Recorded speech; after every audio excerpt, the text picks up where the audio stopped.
বইবে 40 থেকে 50 কিমি বেগে হাওয়া। ছুটির দিনে দফায় দফায় ভিজবে কলকাতা সহ জেলাগুলি।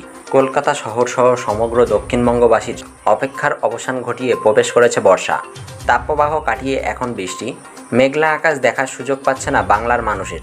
তাপপ্রবাহ নেই, তবে অস্বস্তি ভরা একটা আবহাওয়া বিরাজ করছে বাংলায়।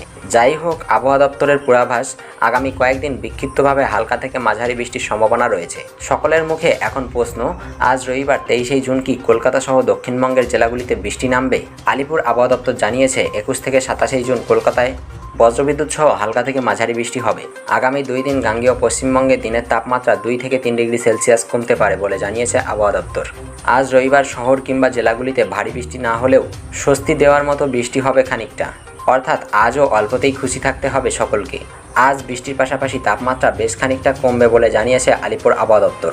আজ রবিবার অল্প করে হলেও দক্ষিণবঙ্গে বেশিরভাগ জেলাগুলিতে বজ্রবিদ্যুৎ সহ বর্ষণের পূর্বাভাস রয়েছে। এই জেলাগুলি হলো কলকাতার সঙ্গে হুগলি, পুরুলিয়া, ঝাড়গ্রাম, পশ্চিম মেদিনীপুর, বাঁকুড়া, পশ্চিম বর্ধমান, পূর্ব বর্ধমান, বীরভূম, মুর্শিদাবাদ এবং নদিয়ায় ও উত্তর 24 পরগনা, দক্ষিণ 24 পরগনা, পূর্ব মেদিনীপুর, হাওড়া।